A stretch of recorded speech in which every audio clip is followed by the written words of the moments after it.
Hi, this is Brian Way. Behind me I have FastCast's BestFence Pro system set up. What I want to do is show you a few cool little things you could do to trick it out to make your life really easy. Now this little jig I created allows me to hold a belt sander of any size. You could cut it and set it up to hold a small belt sander, which I have done. It's a nice hand, Porta-Cable makes this nice small size belt sander. Or you could use a big belt sander, and what it does, it allows you to scribe your piece in, use your AccuScribe or scribe it in, and after your mark is on here, you're able to turn it on. And with the belt sander stationary, you have a lot more control with your piece, being able to scribe it in.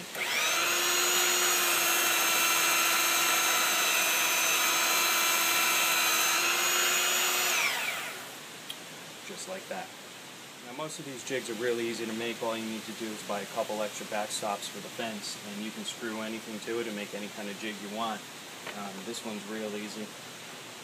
I took the backstops, I screwed it to the plywood. All I did was simply make a hole with a notch in it. And this works with the large Porta-Cable sanders too. And it locks right in. It's real solid. This is just a cord keeper on this end of it. And I added the crown stop on here just to help with an additional support as I'm bearing down on this thing.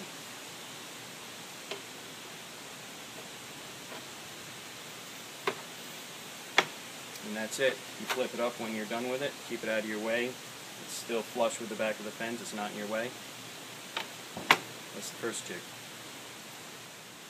So what I use this one for is a blueprint table. Has a little edge on it. Keep your pencils, keep your papers right next to your saw. You put your cut list here, mark it off as you're cutting it. This works really well. I put this type of setup on most chop saw stands that I have. It just helps me to be a little more efficient and keep things organized. With this one is a little different. We take the back stops and we reverse them so they bottom out when you flip them. So instead of mounting it on the normal side, we screw it. We just screw it from the reverse side, and it stops on its own. It's on a great angle to work with, and just something else you can do with the BestFence system. This extra work table is just a place to put some extra junk on when you're working: drill, tape measures, more paperwork, whatever you have, tools.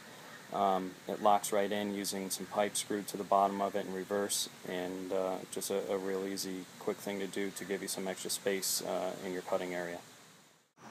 So the amount of jigs and fixtures you can make for the BestFence is really limited only to your imagination. Hopefully this gave you some ideas, and thanks for watching my video. If you have any questions, feel free to call me at 877-GO-BP-WAY. Thanks a lot.